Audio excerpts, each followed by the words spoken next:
नमस्कार दर्शक बंधु पुणी थरे किचेन क्वीन उर्मिलारे आपणमानकु स्वागत जनाउछि। आपणमानपई प्रस्तुत करिबी कदली मंजा मुग डाली और परिवार स्वादिष्ट रेसिपी जहाकू आपण बहुत सहजरे घरे प्रस्तुत करी खाई परिबे। आपण याकू लंच वा डिनर रे खाई परिबे। जदि एई रेसिपीटी भल लागे लाइक शेयर निश्चिंत करिबे। आउ आम चैनल किचेन क्वीन उर्मिला को सब्सक्राइब करने को जमारू भूलिबेनी।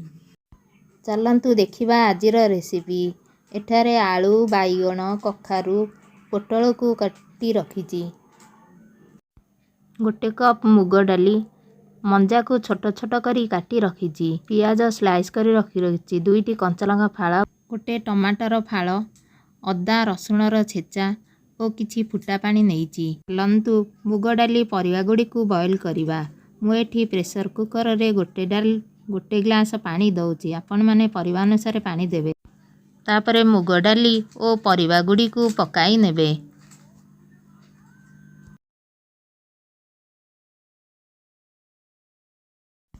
तापरे गोटे चमच हळदी गुंड और स्वाद अनुसार लूण पकाई कुकर लिड को दुईटी हुइसिल हासिबा पर्यंत ताकू बंद करि नेबा।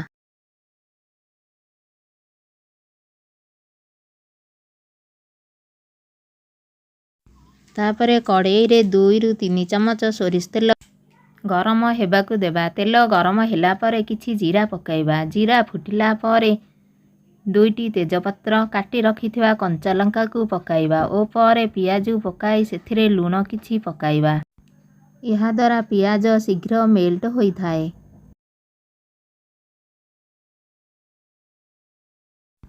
काटी रखिथिबा टमाटो गुडी को पकाई नेबा। ताको 2 रु 3 मिनिट पर्यंत एपट सपट करिने और रखिथिबा अदा रसुण छेचा को लो टू मीडियम फ्लेम रे फ्राई करिबा और सेथिरे किछि पानी देबा। अल्प करी पाउडर पकाई ताको एपट सेपट करिनेबा।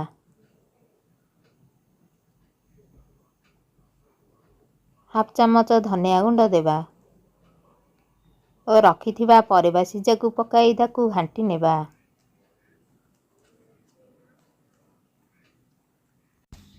तापरे गरम मसला पकाई ताकू गोलाई नेबा और ताकू किछि समय फुटिबाकू देबा। देखंतु दर्शक बंधु एबे प्रस्तुत हो गला कदली मंजा मुग डाली और परिवार स्वादिष्ट रेसिपी। चलंतु एबे गोटे सर्विंग प्लेट को बाहर करिनेबा। भावे प्रस्तुत करी खांतु। आउ किपरि लागिला कमेंट करी निश्चय जनातु। रहुछि धन्यवाद।